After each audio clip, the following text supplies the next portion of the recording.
தமிழக வெற்றிக் கழகம் விஜய் அவர்களோட கூட்டணி வைக்கணும் தான் கமல் சாருக்கு ஆசை.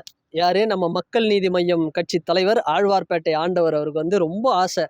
ஆனால் காலம் விதி அவரை எப்படி கொண்டு போயிடுச்சு அப்படின்னா, ஏதோ வந்தார், நல்லா சூப்பராக வந்தார், அவரே வெயிட் பண்ணார். ஒரு ஸ்டேஜில் கூட சொல்லியிருப்பார் பாருங்க, தம்பி விஜயை வைத்து எனக்கு மிகப்பெரிய ஒரு வேலை இருக்கிறது, அதை நாங்கள் செய்வோம் அப்படிங்கிற மாதிரி சொல்லியிருப்பாரு. பட் காலப்போக்கில் என்ன ஆச்சு அப்படின்னா, இந்த விக்ரம் படம் வந்து ஒரு ஹிட்டு கொடுத்தது இல்லையா, ஒரு பெரிய ஹிட்டு கொடுத்தது. அந்த படம் ஹிட்டுக்கு அப்புறம் தலைவன் என்ன ஆகிட்டாருன்னா, அடடா செம்ம இருக்கே, அப்போ நம்மளுக்கு பெரிய லெவலில் ஒரு இது இருக்குது போல் அப்படின்ட்டு அப்படியே கொஞ்சம் டிஎம்கே பக்கம் கொஞ்சம் மெர்ஜாகி போயிட்டார். ஆனால் என்ன மேட்ருனா, அவருக்கு நிறைய மக்கள்கிட்ட ஒரு பெரிய ஒரு அப்போசிஷனும் வந்திருக்கு. ஒரு பக்கம் கமல் சாருக்கு ஆதரவு இருந்தாலும் சரி, இன்னொரு பக்கம் வந்து அவருக்கு சப்போர்ட் பண்ணாலும் சரி, பட் அந்த மக்கள் நீதி மய்யம் கட்சி தனியாக இருந்தபோது அவருக்கு இருந்த அந்த ஆதரவு அப்படிங்கிறது கம்மியாக இருக்குது. இதுக்கு காரணம் அவர் தான். ஸோ எதுக்காக இந்த கண்டென்ட்டை நான் இப்போ பேசுகிறேன்னா, இப்போ ரீசெண்டாக மாநிலங்களவையில் எம்பியாக அவருக்கு வந்து பதவி வந்து கொடுத்துருக்குறாங்க. ஆல்ரெடி சொல்லியிருந்தாங்க ஜூலை 25 பதவி ஏற்பார்ப்பா அப்படிங்கிற மாதிரி சொல்லியிருந்தாங்க. ஸோ அந்த பதவியும் வந்து ஏற்று இருக்கார் இந்த டைமில். ஸோ நாளைக்கு ஃப்யூச்சரில் 2026 எலெக்ஷனில் கண்டிப்பாக இவர் டிஎம்கேலேருந்து வெளியே வருவாரான்னு கேட்டால் டவுட்டு தான். ஆனால் கமல் சார் ஒன்றே ஒன்று பண்ணியிருக்கலாம்.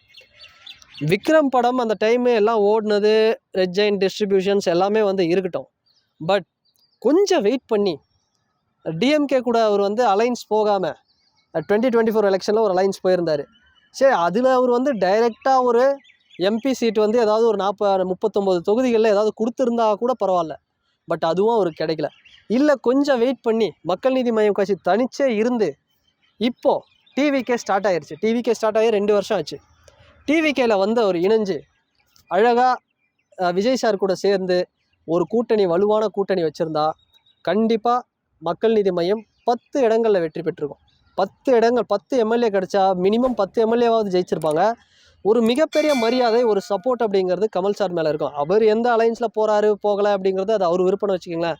பட் இதே கமல் சார் விஜய் சாரோட, தளபதி விஜய் அவர்களோட பயணிச்சிருந்தா ஒரு மிகப்பெரிய ஒரு உயரத்துக்கு, ஒரு மிகப்பெரிய இடத்துக்கு, அந்த எம்என்எம் மேலே ஸ்டேஜிலலாம் கூட பசங்க சொல்லியிருப்பாங்க, அப்பா நீங்கள் தான்ப்பா எங்களுக்கு கடைசி நம்பிக்கை அப்படின்லாம் ஒருத்தன். உடனே இவர் ஓகே மகனே, சொல்கிறேன் மகனே அப்படின்ட்டு கட்டி பிடிச்சாரு. அப்புறம் ரிமோட்டை தூக்கி வந்து எடுத்து அடித்தார். இனி இந்த திமுக வேணாம், அதிமுக வேணாம், எல்லாருமே ஒன்று தாங்க, பிஜேபி எல்லாருமே அப்படின்னு ஒரு மாதிரிலாம் சொன்னார். சரி, அதை கூட வந்து நம்ம விட்டுருவோன்னு வச்சுக்கோங்களேன். ஆனால் கொஞ்சம் வெயிட் பண்ணி, ஏன்னா அவ்வளோ ஒரு அரசியல் ஞானம் அவருக்கு வந்து ஒரு பெரிய விஷயம். இப்போ ஹார்வர்ட் யூனிவர்சிட்டியில் போயிட்டு கமல் சார் வந்து லெக்சர் பண்ணார், ஸ்பீச் கொடுத்தாரு. அந்தளவுக்கு அவருக்கு வந்து ஒரு பெரிய நாலேஜ், வேர்ல்டு பாலிடிக்ஸ் எதை எடுத்தாலும் பேசக்கூடியவர்.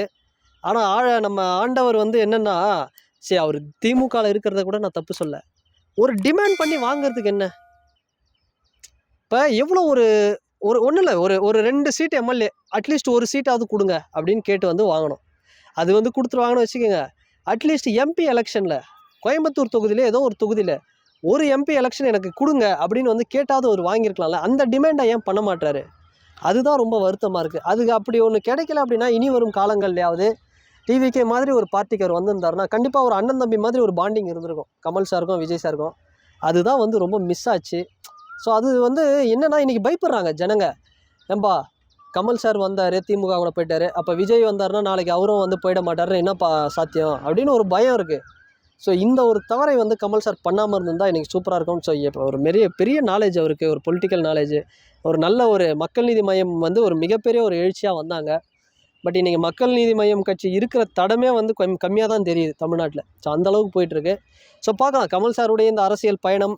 என்ன கேட்டால் எனக்கு பர்சனலாக கமல் சார் டிவிகே மாதிரி ஒரு பார்ட்டியோட ட்ராவல் பண்ணார்னா அது ரொம்ப நல்லாயிருக்கும். பட் ஃபைனலி அவர் எடுக்கிற முடிவு தான். ஸோ பார்க்கலாம் என்ன நடக்குது. 2026 எலெக்ஷன் லாஸ்ட் ஓவரில் கூட மேட்ச் மாறுற மாதிரி என்ன வேணால் நடக்கும். ஸோ அலைன்ஸ் எப்படி அமையுதுன்னு நம்ம வெயிட் பண்ணி பார்ப்போம். அண்ட் இந்த வீடியோ பற்றின உங்களுடைய கருத்துக்கள் நம்மளுடைய ஜனநாயகன் யூடியூப் சேனல் இது வரைக்கும் நீங்கள் சப்ஸ்கிரைப் பண்ணல அப்படின்னா சப்ஸ்கிரைப் பண்ணுங்கள். அண்ட் இந்த வீடியோ உங்களுக்கு பிடிச்சிருந்தா லைக் பண்ணுங்கள், ஷேர் பண்ணுங்கள், கமெண்ட் பண்ணுங்கள், சப்ஸ்கிரைப் பண்ணுங்கள். அண்ட் வேறு ஒரு வீடியோவில் வேறு ஒரு கான்டென்ட்டில் நான் உங்களை பார்க்குறேன். பாய்.